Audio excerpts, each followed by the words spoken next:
ہر معاملے میں اسلام سب کو سملر کرتا ہے، ایکول کرتا ہے، برابر کرتا ہے، لیکن جب علم کی بات آتی ہے تو وہی اسلام کہتا ہے، وہی قرآن کہتا ہے هل يستوي الذين يعلمون والذين لا يعلمون۔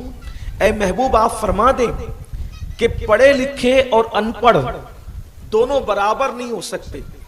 دیکھیے ہر معاملے میں اسلام نے برابری کی بات کی۔ اگر کوئی گورا ہے تو کوئی فضیلت اس کی نہیں ہے، کوئی کالا ہے تو بھی اس کی کوئی فضیلت نہیں ہے، کوئی مالدار ہے تو بھی اس کی کوئی فضیلت نہیں ہے۔ فضیلت اگر ہے تو قرآن بتا رہا ہے علم کی بنیاد پر ہے۔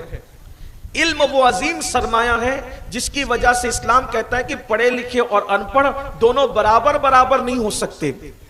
اسی لیے اسلام نے تعلیم پر بہت زور دیا، اور اس کی بہترین مثال یہ ہے کہ اللہ کے رسول صلی اللہ علیہ وآلہ وسلم پر جو سب سے پہلی وحی نازل ہوئی ہیرا کے غار میں، غار ہیرا کے اندر اللہ کے رسول صلی اللہ علیہ وسلم، محبوب ہم نے تمہیں کثرتیں عطا کی ہے، ہم نے تمہیں کثرتیں دی ہے، ہر معاملے میں کثرت دی، یعنی جو چیز بھی اللہ نے اپنے مثال دیا کہ اب اس سے زیادہ حسن کا کوئی اندازہ نہیں کر سکتا۔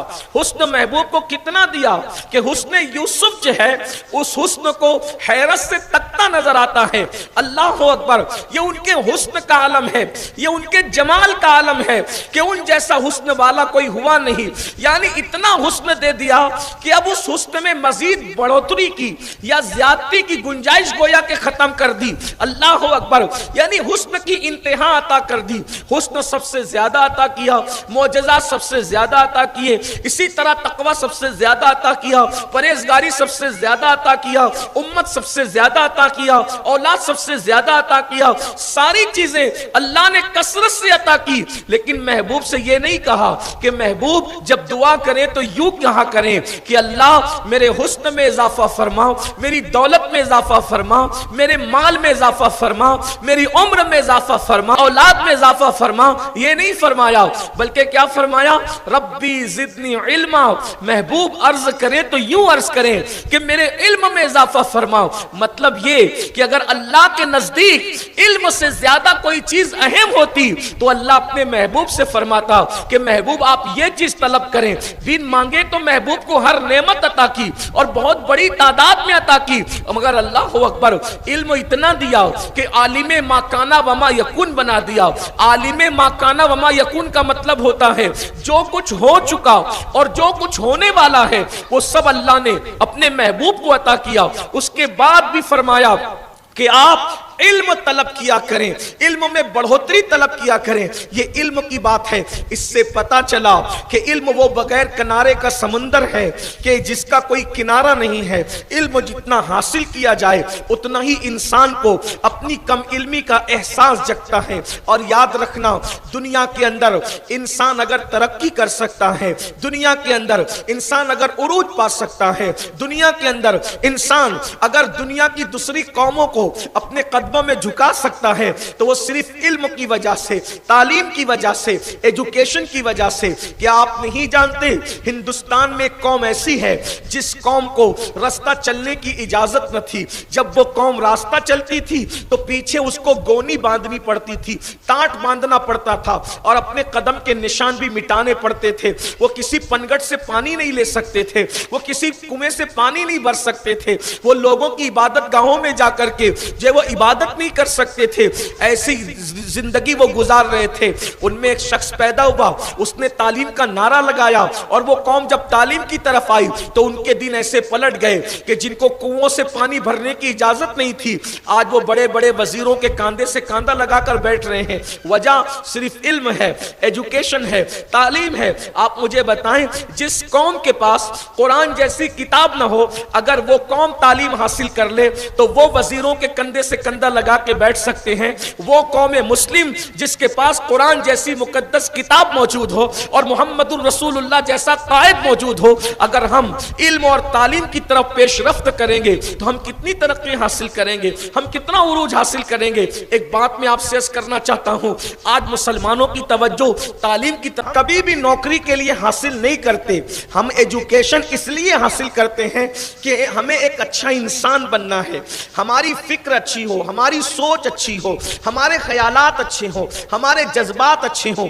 یاد رکھنا میں نے کل یہ بات آپ کے درمیان کہی، لیکن زور کی بارش تھی، اس وجہ سے شاید لوگوں کے ذہن و دماغ پر وہ بات انہوں نے کتنا قبول کیا نہیں قبول کیا، یہ لوگوں کی اپنی طبیعت پر ہے۔ اگر انسان پڑھا لکھا ہوتا ہے تو تعلیم یافتہ جو انسان ہوتا ہے اس کی سوچ، اس کی فکر، اس کا بولنا، اس کا اٹھنا، اس کا بیٹھنا ہوتا ہے۔ میں نے دیکھا ہے کہ ان پڑھ لوگ جب دعوتوں میں کھانا کھاتے ہیں تو وہ اتنے بڑے بڑے لقمے اٹھاتے ہیں، ایسا لگتا ہے کہ جیسے آپ کو فرق نظر آئے گا۔ اسی طرح سے پڑھے لکھے لوگوں میں اور ان پڑھ لوگوں میں دونوں کی سوچ میں فرق نظر آئے گا۔ اسی طرح جہاں پر لوگ ان پڑھ زیادہ رہتے ہیں اس محلے میں جھگڑا زیادہ ہوگا، غارت گری کا ماحول ہوگا، نشہ عام ہوگا، جرائم عام ہوں گے۔ یہ سب جہالت کی وجہ سے ہوتا ہے، اور جس سوسائٹی میں پڑھے لکھے لوگ ہوں گے وہ وہاں آپ بہت حد تک کہ یہ ساری چیزیں نہیں دیکھیں گے۔ آپ غور کر لیں، آپ خود سوچ لیں۔ اللہ اکبر۔ اس لیے پڑھنے سے، لکھنے سے، تعلیم سے سوچ بدلتی ہے، فکر بدلتی ہے، انداز زندگی بدلتا ہے۔ میں آپ کے سامنے ایک بات رکھتا ہوں، دیکھو پڑھے لکھے ہونے میں اور ان پڑھ ہونے میں فرق کیا ہے۔ ایک واضح بات آپ کے سامنے رکھتا ہوں، اس لیے مالداروں کو چاہیے اگر آپ کو نوکری نہیں کرانا ہے مت کرائیے، لیکن اپنے بچوں کو پڑھائیے۔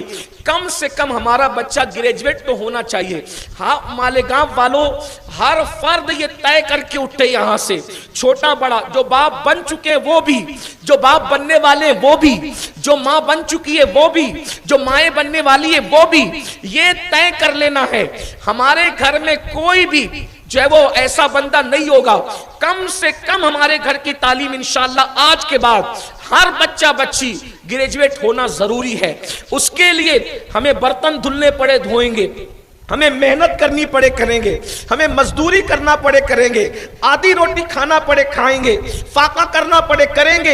عید پہ 4-5 لباس کی بجائے ایک ہی لباس پہ گزارا کرنا پڑے کریں گے، لیکن ہم علم اپنے بچوں کو دیں گے۔ اور یہ بھی کہتا ہوں کہ پڑھے لکھے لوگ جو کاروبار جس انداز سے کرتے ہیں ان پڑھ لوگ اس انداز سے نہیں کر پاتے۔ اس لیے اگر آپ مالدار ہیں اور اپنے بچوں کو آپ کاروباری کرانا چاہتے ہیں تو بھی ان کو گریجویٹ کراؤ، ان کو اس وقت اس منزل تک پہنچاؤ کہ وہ گریجویشن پاس کر لیں اور آگے بڑھے، تاکہ ان کی سوچ، ان کی فکر، ان کا انداز زندگی ایک نپا تولا ہو، جچی تلی زندگی ہو، محتاط زندگی ہو۔ آئیے میں آپ کے سامنے ایک مقدمہ رکھتا ہوں، کتنا فرق ہے ان پڑھ اور پڑھے لکھے میں۔ هل يستوي الذين يعلمون والذين لا يعلمون۔ قرآن آ گیا، مسلمان کے لیے بات ختم ہو گئی، لیکن اور واضح کرنے کے لیے، بات سمجھنے کے لیے، ان پڑھ اور پڑھے لکھے دونوں برابر نہیں ہیں۔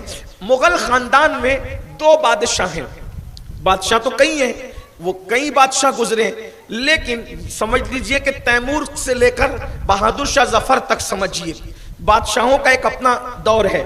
لیکن ہم 2 بادشاہوں کو لیتے ہیں، ایک اکبر کو لیتے ہیں، اکبر دی گریٹ، اکبر اعظم۔ اکبر اعظم کو تاریخ میں مغل اعظم بھی کہا گیا ہے۔ اکبر بڑا بادشاہ، لیکن یہ جو اکبر تھا یہ پڑھا لکھا نہیں تھا، ان پڑھ تھا۔